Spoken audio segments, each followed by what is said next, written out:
BCom 6th sem students, welcome to live class. Industrial economics, role of industries in economic and social development. Role of industries in economic and social development. ನೋಡಿ, ಇದರಲ್ಲಿ ನಾವು economic development ಫ್ಯಾಕ್ಟರ್ಸನ್ನು ನೋಡೋಣ. After next social development ಫ್ಯಾಕ್ಟರ್ಸನ್ನು ನೋಡೋಣ. First one, capital letter A, factors of economic development. Factors of economic development. ಆರ್ಥಿಕ ಬೆಳವಣಿಗೆಯಲ್ಲಿ ಕೈಗಾರಿಕೆಯ ಪಾತ್ರ. ಆರ್ಥಿಕ ಬೆಳವಣಿಗೆಯಲ್ಲಿ ಕೈಗಾರಿಕೆಯ ಪಾತ್ರ. ಪಾಯಿಂಟ್ ನಂಬರ್ 1 ನೋಡಿ, ಆ ಕೈಗಾರಿಕೆಯ ಪಾತ್ರ ಅಂತಕ್ಕಂಥದ್ದು ನೈಸರ್ಗಿಕ ಸಂಪನ್ಮೂಲಗಳಿರ್ಬೋದು, ಬಂಡವಾಳ ಹೂಡಿಕೆ ಅಂತಕ್ಕಂಥದ್ದು ಇರ್ಬೋದು, ಕೃಷಿ ಇರ್ಬೋದು, ಇನ್ನು ಆರ್ಥಿಕ ರಚನೆಯಲ್ಲಿ ಬದಲಾವಣೆ, ಆದಾಯದ ಬೆಳವಣಿಗೆ, ವ್ಯಾಪಾರದ ಬೆಳವಣಿಗೆ, ಕಾರ್ಮಿಕರ ಕ್ರಿಯಾಶೀಲತೆ, ಇನ್ನು ಮೊದಲಾದಂಥ ಅಂಶಗಳು ಇರ್ಬೋದು. ಹಾಗಾಗಿ ನಾವೀಗ ನೋಡೋಣ ಪಾಯಿಂಟ್ ನಂಬರ್ 1, ನೈಸರ್ಗಿಕ ಸಂಪನ್ಮೂಲ, natural resources. My dear students, ಇಲ್ಲಿ ಆರ್ಥಿಕ ಮತ್ತು ಸಾಮಾಜಿಕ ಬೆಳವಣಿಗೆಯಲ್ಲಿ ಕೈಗಾರಿಕೆಯ ಪಾತ್ರ ಎಷ್ಟು ಪ್ರಾಮುಖ್ಯತೆ ಉಳ್ಳಂಥದ್ದು ಅಂತಂದರೆ, ಇರ್ತಕ್ಕಂಥ ಒಂದು ರಾಷ್ಟ್ರದಲ್ಲಿರ್ತಕ್ಕಂಥ ನೈಸರ್ಗಿಕ ಸಂಪನ್ಮೂಲವನ್ನು ಸಮರ್ಪಕವಾಗಿ ಸಂಪೂರ್ಣವಾಗಿ ಬಳಸ್ಕೊಳ್ಬೋದು ಕೈಗಾರಿಕಾ ಬೆಳವಣಿಗೆ ಆದರೆ. ಅಂದರೆ ಕೈಗಾರಿಕಾ ಬೆಳವಣಿಗೆಯಿಂದ ಇರ್ತಕ್ಕಂಥ ರಾಷ್ಟ್ರದಲ್ಲಿರ್ತಕ್ಕಂಥ ಪರಿಪೂರ್ಣ ಸಂಪನ್ಮೂಲವನ್ನು, ಏನು ಭೂಭಾಗದಲ್ಲಿರ್ತಕ್ಕಂಥ ಭೂಗರ್ಭದಲ್ಲಿರ್ತಕ್ಕಂಥ ಖನಿಜ ಸಂಪನ್ಮೂಲಗಳು, ಕೃಷಿ ಸಂಪನ್ಮೂಲ, ಭೂಭಾಗದ ಮೇಲ್ಭಾಗದಲ್ಲಿರ್ತಕ್ಕಂಥ ಮಣ್ಣು, ನೀರು, ಗಾಳಿ, ಬೆಳಕು, ಇವೆಲ್ಲವುಗಳನ್ನು ಸಮರ್ಪಕವಾಗಿ ಬೆಳೆಸ್ಕೊಳ್ಬೋದು ಕೈಗಾರಿಕಾ ಬೆಳವಣಿಗೆಯಿಂದ.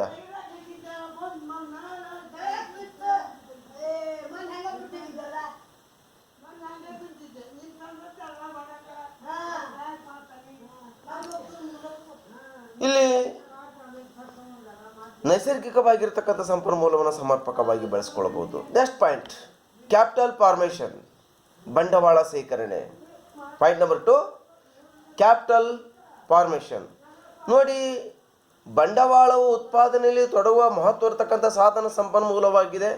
ಇದು ಮಾನವ ನಿರ್ಮಿತವಾಗಿರ್ತಕ್ಕಂಥ ಉತ್ಪಾದನಾ ಸಾಧನವಾಗಿರ್ಬೋದು, ಯಂತ್ರೋಪಕರಣಗಳ ಆಗಿರ್ಬೋದು, ವಿದ್ಯುತ್ ಶಕ್ತಿ ಆಗಿರ್ಬೋದು, ಕಚ್ಚಾ ಸರಕು ಆಗಿದ್ದು, ಕಾರ್ಖಾನೆ ಮತ್ತು ಸಂಪರ್ಕ, ಹಾಗೆಯೇ ಸಾರಿಗೆ ಸಾಧನ, ಇನ್ನು ಮೊದಲಾದವುಗಳನ್ನು ಸಮರ್ಪಕವಾಗಿ ಬಳಸ್ಕೊಳ್ಬೋದು ಕೈಗಾರಿಕೆ ಬೆಳವಣಿಗೆಯಿಂದ.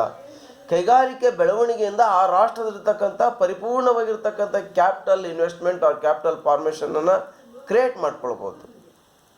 ಇಲ್ಲಿ science and technology, research and development, growth and modernisation, innovations apply ಮಾಡ್ಕೊಳ್ಳಿಕ್ಕೆ ಸಾಧ್ಯತೆ ಇದೆ ಕೈಗಾರಿಕೆ ಬೆಳವಣಿಗೆಯಿಂದ.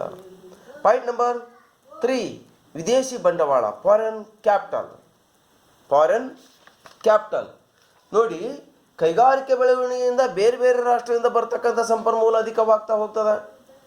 ಫಾರಿನ್ ಡೈರೆಕ್ಟ್ ಇನ್ವೆಸ್ಟ್ಮೆಂಟ್ ಅಂತಕ್ಕಂಥದ್ದು, ಮಲ್ಟಿ ನ್ಯಾಷನಲ್ ಕಂಪ್ನಿ, ಬಹುರಾಷ್ಟ್ರೀಯ ಕಂಪನಿಗಳು, MNCs are come in our country.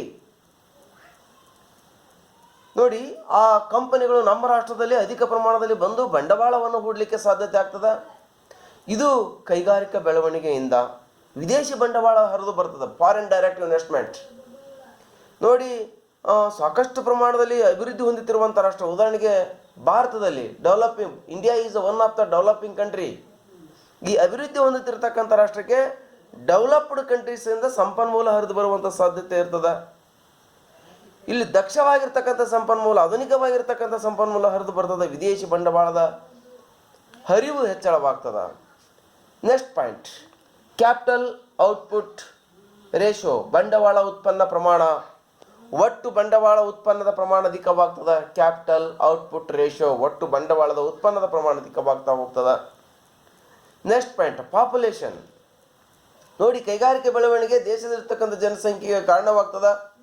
ದೇಶಕ್ಕೆ ಅವಶ್ಯಕತೆ ಇರುವಷ್ಟು ಜನಸಂಖ್ಯೆ ಇದ್ದರೆ ಕೈಗಾರಿಕೆ ಬೆಳವಣಿಗೆ ಅನುಕೂಲಕರವಾಗ್ತದೆ. ಆ ದೇಶದಲ್ಲಿರ್ತಕ್ಕಂಥ ನಿಸರ್ಗ ಸಂಪತ್ತು ಮತ್ತು ಬಂಡವಾಳದೊಂದಿಗೆ ದುಡಿದು ವಸ್ತು ಮತ್ತು ಸೇವೆಗಳನ್ನು ಉತ್ಪಾದಿಸಲಿಕ್ಕೆ ಸಾಧ್ಯತೆ ಆಗ್ತದ.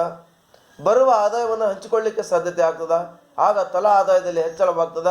ಇದರಿಂದ ಜೀವನ ಮಟ್ಟ ಮತ್ತು ಉಳಿತಾಯದಲ್ಲಿ ಹೆಚ್ಚಳವಾಗಿ ಆ ರಾಷ್ಟ್ರದಲ್ಲಿರ್ತಕ್ಕಂಥ ಪ್ರಗತಿ ಕ್ರಿಯೇಟ್ ಆಗ್ತದ. ನೆಕ್ಸ್ಟ್ ಪಾಯಿಂಟ್, ಅಕ್ಯುಪೇಷನಲ್ ಸ್ಟ್ರಕ್ಚರ್, ಉದ್ಯೋಗ ರಚನೆ. ನೋಡಿ, ಕೈಗಾರಿಕಾ ಬೆಳವಣಿಗೆಯಿಂದ ಲೇಬರ್ ಡೈವರ್ಸಿಫಿಕೇಶನ್ ಕ್ರಿಯೇಟ್ ಆಗ್ತದ, ಕಾರ್ಮಿಕರ ವೈವಿಧ್ಯತೆ ಸೃಷ್ಟಿ ಆಗ್ತದ. ಪರ್ಟಿಕ್ಯುಲರ್ ಆಗಿ ವರ್ಕ್ ಮಾಡ್ತಕ್ಕಂಥ ಕಾರ್ಮಿಕರು ಸೃಷ್ಟಿ ಆಗ್ತಾರೆ. ಎಲ್ಲ ರೀತಿಯಾಗಿರ್ತಕ್ಕಂಥ ಕಾರ್ಯವನ್ನು ಒಬ್ಬ ವ್ಯಕ್ತಿ ಮಾಡೋದ್ರಿಂದ ಇಲ್ಲಿ ದಕ್ಷತೆ ಪ್ರಮಾಣ ಕಡಿಮೆ ಇರ್ತದ. ಆ ಒಂದೇ ಕೆಲಸವನ್ನು ಪ್ರಬುದ್ಧವಾಗಿ ಆ ವ್ಯಕ್ತಿ ಮಾಡೋದ್ರಿಂದ ದಕ್ಷತೆ ಹೆಚ್ಚಳವಾಗ್ತದ. ಹೀಗೆ ತಂತ್ರಜ್ಞಾನದ ಬೆಳವಣಿಗೆ ಆಗ್ತದ. ರಾಷ್ಟ್ರದಲ್ಲಿ ಬೇರೆ ಬೇರೆ ರಾಷ್ಟ್ರದ ತಂತ್ರಜ್ಞಾನಗಳು ಹರಿದು ಬರ್ತವೆ. ಜ್ಞಾನದ ಶಾಖೆ ವಿಕಾಸಗೊಳ್ತದ.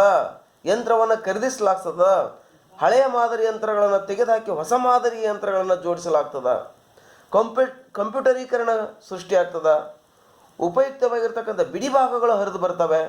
ಬೇರೆ ರಾಷ್ಟ್ರದ ಸಂಪನ್ಮೂಲ ಹರಿದು ಬಂದು ಸ್ವದೇಶದಲ್ಲಿರ್ತಕ್ಕಂಥ ಹೊಸ ಹೊಸ ಆವಿಷ್ಕಾರಗಳು ಸೃಷ್ಟಿಯಾಗಿ ತಂತ್ರಜ್ಞಾನಗಳು ಬದಲಾವಣೆಯಾಗಿ ಲೇಟೆಸ್ಟ್ ಮಾಡಲ್. ಉದಾಹರಣೆಗೆ ನೀವು ವಿದ್ಯಾರ್ಥಿಗಳೇ ಅಂಗಡಿಗೆ ಹೋದಂಥ ಸಂದರ್ಭದಲ್ಲಿ ಏನು ಲೇಟೆಸ್ಟ್ ಮಾಡಲ್ ಏನಾದರೂ ಬಂದಿರೋ ಅಂತ ಕೇಳ್ತೀರ ಹೊರತು ಯಾವುದಾದ್ರೂ ತಂತ್ರಜ್ಞಾನ ಬದಲಾವಣೆ ಆಗಿದೆನಾ ಅಂತ ಕೇಳಲ್ಲ. ಹಾಗಾಗಿ ಹೊಸ ತಂತ್ರಜ್ಞಾನದ ವಸ್ತುಗಳನ್ನು ನಿಮಗೆ ಪರಿಚಯಿಸಬೇಕಂತಂದರೆ ಹೊಸ ತಂತ್ರಜ್ಞಾನ ಇರಬೇಕಾಗ್ತದೆ, ತಂತ್ರಜ್ಞಾನದ ಜ್ಞಾನ ಇರಬೇಕಾಗ್ತದ. ಹಾಗಿದ್ದಾಗ ಅಲ್ಲಿ ಏನು ಕೈಗಾರಿಕೆ ಬೆಳವಣಿಗೆ ಆಗ್ತದ, ಅದ್ರ ಜೊತೆಗೆ ರಾಷ್ಟ್ರದ ಬೆಳವಣಿಗೆ ಆಗ್ತದ. ನೆಕ್ಸ್ಟ್ ಪಾಯಿಂಟ್,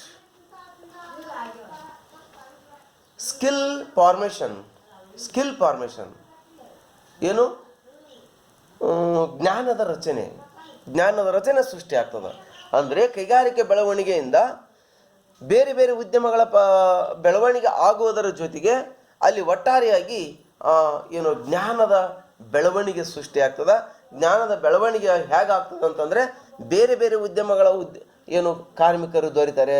ಹೀಗಾಗಿ ಏನು high skilled labour, skilled labour, semi skilled labour, low skilled labour create ಆಗ್ತಾರೆ. ಸ್ವೀಪರ್ ಕೆಲಸ ಮಾಡ್ತಕ್ಕಂಥವ್ರು ಲೋ ಸ್ಕಿಲ್ಡ್ ಲೇಬರ್ ಇರ್ತಾನೆ, ವರ್ಕ್ ಮಾಡ್ತಕ್ಕಂಥವ್ನು ಸೆಮಿ ಸ್ಕಿಲ್ಡ್ ಲೇಬರ್ ಇರ್ತಾನೆ, ಆಪರೇಟಿಂಗ್ ಮಾಡ್ತಕ್ಕಂಥವ್ನು ಸ್ಕಿಲ್ಡ್ ಲೇಬರ್ ಇರ್ತಾನೆ, ಮ್ಯಾನೇಜ್ಮೆಂಟ್ ಮಾಡ್ತಕ್ಕಂಥವ್ನು ಹೈ ಸ್ಕಿಲ್ಡ್ ಲೇಬರ್ ಇರ್ತಾನೆ. ಹೀಗೆ ಸ್ಕಿಲ್ನೆಸ್ ಕ್ರಿಯೇಟ್ ಆಗ್ತದೆ ಕೈಗಾರೀಕರಣದಿಂದ.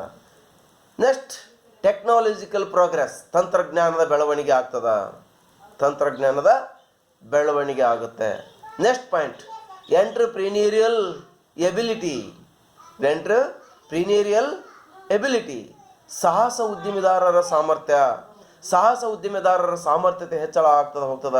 ಇಲ್ಲಿ ಕೈಗಾರಿಕೆ ಬೆಳವಣಿಗೆ ಆದಂತೆ ಬಂಡವಾಳ ಹೂಡುವವರಿಗೆ ಧೈರ್ಯ ಹೆಚ್ಚಳವಾಗ್ತದೆ. ಕಾರಣ ಆರ್ಥಿಕ ಬೆಳವಣಿಗೆಯೊಂದಿಗೆ, ಉದ್ಯೋಗದ ಬೆಳವಣಿಗೆಯೊಂದಿಗೆ, ವರಮಾನದ ಬದಲಾವಣೆಯೊಂದಿಗೆ, ಅನುಭೋಗದ ಬದಲಾವಣೆಯೊಂದಿಗೆ ಬೇಡಿಕೆ ಪ್ರಮಾಣ ಹೆಚ್ಚಳವಾಗಿ ಉತ್ಪಾದನೆ ಅಧಿಕವಾಗ್ತಾ ಆಗುವುದರ ಜೊತೆಗೆ ಇಲ್ಲಿ ವೆಚ್ಚದ ಪ್ರಮಾಣ ಕಡಿತ ಆಗ್ತಾ ಹೋಗ್ತದ. ಹಾಗಾಗಿ ಸಾಹಸ ಉದ್ದಿಮೆದಾರರ ಸಾಮರ್ಥ್ಯತೆ ಬೆಳವಣಿಗೆ ಆಗುತ್ತೆ. Next point number 10, labour work force, ಕಾರ್ಮಿಕರ ಶಕ್ತಿ ಉಲ್ಬಣಗೊಳ್ತದ, ಕಾರ್ಮಿಕರ ಶಕ್ತಿ ಹೆಚ್ಚಳ ಆಗ್ತಾ ಹೋಗ್ತದ. ನೆಕ್ಸ್ಟ್ ಪಾಯಿಂಟ್, ಹಾಗೆಯೇ ಪ್ರೊಡಕ್ಷನ್ ಟೆಕ್ನಿಕ್ ಯೂಸ್, ಉತ್ಪಾದನಾ ತಂತ್ರಗಳು, ಹೊಸ ಹೊಸ ತಂತ್ರಗಳನ್ನು ಅಪ್ಲೈ ಮಾಡಿಕೊಳ್ಳುವಂಥ ಸ್ಥಿತಿ ಕಂಡು ಬರ್ತದೆ. ಪ್ರೊಡಕ್ಷನ್ ಟೆಕ್ನಿಕ್ ಯೂಸ್, ಉತ್ಪಾದನಾ ತಂತ್ರಗಳನ್ನು ಅಪ್ಲೈ ಮಾಡಿಕೊಳ್ತಕ್ಕಂಥದ್ದು. ನೋಡಿ, ಒಬ್ಬ ಉತ್ಪಾದಕ ತಾನು ವಸ್ತುವನ್ನು ಉತ್ಪಾದನೆ ಮಾಡುವಂಥ ಸಂದರ್ಭದಲ್ಲಿ ಆದಷ್ಟು ಕಡಿಮೆ ಪ್ರಮಾಣದ ವೆಚ್ಚವನ್ನು ಭರಿಸಲಿಕ್ಕೆ ಪ್ರಯತ್ನವನ್ನು ಮಾಡ್ತಾನೆ. ಇದಕ್ಕೆ ಮುಖ್ಯವಾಗಿರ್ತಕ್ಕಂಥ ಕಾರಣ ಅಂದರೆ ಕೈಗಾರಿಕಾ ಬೆಳವಣಿಗೆ ಆದಾಗ ಮಾತ್ರ ಇದು ಏನು ಉತ್ಪಾದನಾ ತಂತ್ರಗಳನ್ನು ಬಳಸ್ಕೊಳ್ಳಿಕ್ಕೆ ಸಾಧ್ಯತೆ ಆಗುತ್ತೆ. ನೆಕ್ಸ್ಟ್ ಪಾಯಿಂಟ್ 12, ಫಂಡಮೆಂಟಲ್ ಇನ್ಫ್ರಾಸ್ಟ್ರಕ್ಚರ್, ಮೂಲಭೂತ ಸೌಲಭ್ಯಗಳು. ಫಂಡಮೆಂಟಲ್ ಇನ್ಫ್ರಾಸ್ಟ್ರಕ್ಚರ್ ನೋಡಿ, ಕೈಗಾರಿಕೆ ಬೆಳವಣಿಗೆಯಿಂದ ಯಾವ ರಾಷ್ಟ್ರದಲ್ಲಿ ಕೈಗಾರಿಕೆ ಬೆಳವಣಿಗೆ ಆಗ್ತದೋ ಆ ರಾಷ್ಟ್ರದಲ್ಲಿ ಸಾರಿಗೆ ಸಂಪರ್ಕ, ವಿವಿಧ ರೀತಿಯಾಗಿರ್ತಕ್ಕಂಥ ಮೂಲಭೂತ ಸೌಲಭ್ಯಗಳು ದೊರೀತವೆ. ಶಿಕ್ಷಣ, ಆಹಾರ, ಬಟ್ಟೆ, ಮನೆ, ಒಳಚರಂಡಿ ವ್ಯವಸ್ಥೆ, ನೀರು, ಆರೋಗ್ಯ ಇನ್ನು ಮೊದಲಾದಂಥವುಗಳು ಉತ್ತಮ ಪ್ರಮಾಣದಲ್ಲಿ ದೊರೀತಾ ಹೋಗ್ತವೆ. ಹಾಗೆಯೇ ಕೈಗಾರಿಕಾ ಮೂಲಭೂತ ಸೌಲಭ್ಯಗಳು ಕೂಡ ಬದಲಾವಣೆ ಆಗ್ತಾ ಹೋಗ್ತವೆ. ಹೀಗೆ ಒಟ್ಟಾರೆಯಾಗಿ ಆರ್ಥಿಕ ಅಭಿವೃದ್ಧಿ ಕಂಡುಕೊಳ್ಳಿಕ್ಕೆ ಸಾಧ್ಯತೆ ಆಗ್ತದೆ. Next point, government of the country ಭಾರತದ ಅಥವಾ ಉದಾಹರಣೆಗೆ ಆ ರಾಷ್ಟ್ರದ ಸರ್ಕಾರಕ್ಕೆ ಬೆನಿಫಿಟ್ ಆಗ್ತದೆ, ಲಾಭವಾಗುತ್ತೆ. ಹಾಗೆಯೇ ಎಕನಾಮಿಕ್ ಎಸ್ಟಾಬ್ಲಿಷ್ಮೆಂಟ್ಸ್, ಆರ್ಥಿಕ ಸ್ಥಾಪನೆ ಸೃಷ್ಟಿ ಆಗ್ತದ, ಆರ್ಥಿಕ ಸ್ಥಾಪನೆ ಆಗುತ್ತೆ. ನೆಕ್ಸ್ಟ್ ಪಾಯಿಂಟ್, ರೈಸಿಂಗ್ ಇನ್ಕಮ್, ಆದಾಯದಲ್ಲಿ ಹೆಚ್ಚಳವಾಗ್ತದ. Next point, meeting high income demands, ಹೆಚ್ಚಿನ ಆದಾಯದ ಬೇಡಿಕೆ ಸೃಷ್ಟಿಯಾಗುತ್ತದೆ. Next point, over incoming deterioration in the terms of trade. Over incoming deterioration in the terms of trade, ಏನು ವ್ಯಾಪಾರ ನಿಯಮಾವಳಿಗಳಲ್ಲಿ ಬದಲಾವಣೆಗಳಾಗ್ತವೆ. ಹಾಗೆಯೇ ಬ್ರಿಂಗಿಂಗ್ ಟೆಕ್ನಾಲಜಿಕಲ್ ಪ್ರೋಗ್ರೆಸ್, ಇಲ್ಲಿ ತಂತ್ರಜ್ಞಾನದ ಪ್ರಗತಿ ಸೃಷ್ಟಿಯಾಗ್ತದೆ. ಹಾಗೆಯೇ ಸ್ಟ್ರೆಂಥೆನಿಂಗ್ ದ ಎಕನಾಮಿ, ಇಲ್ಲಿ ಆರ್ಥಿಕತೆಯಲ್ಲಿ ಒಂದು ಬಲಾಢ್ಯತೆ ಸೃಷ್ಟಿಯಾಗ್ತದೆ. ಹೀಗೆ ಇಲ್ಲಿ ಒಟ್ಟಾರೆಯಾಗಿ ಕೈಗಾರಿಕಾ ಬೆಳವಣಿಗೆಯಿಂದ ಆ ರಾಷ್ಟ್ರದಲ್ಲಿ ಪ್ರಗತಿ ಅನ್ನುವಂಥದ್ದು ಉಂಟಾಗುತ್ತೆ ಅಂತ ನಾವು ಹೇಳ್ಬೋದು. Next role of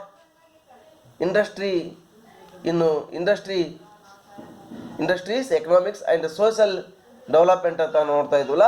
role of social development ಅಂದರೆ ಕೈಗಾರಿಕಾ ಬೆಳವಣಿಗೆಯಲ್ಲಿ ಕೈಗಾರಿಕಾ ಬೆಳವಣಿಗೆ ಸಾಮಾಜಿಕ ಬೆಳವಣಿಗೆಯನ್ನು ಹೇಗೆ ಸಾಧಿಸ್ತದೆ ಅಂತ ನಾವು ನೆಕ್ಸ್ಟ್ ನೋಡೋಣ.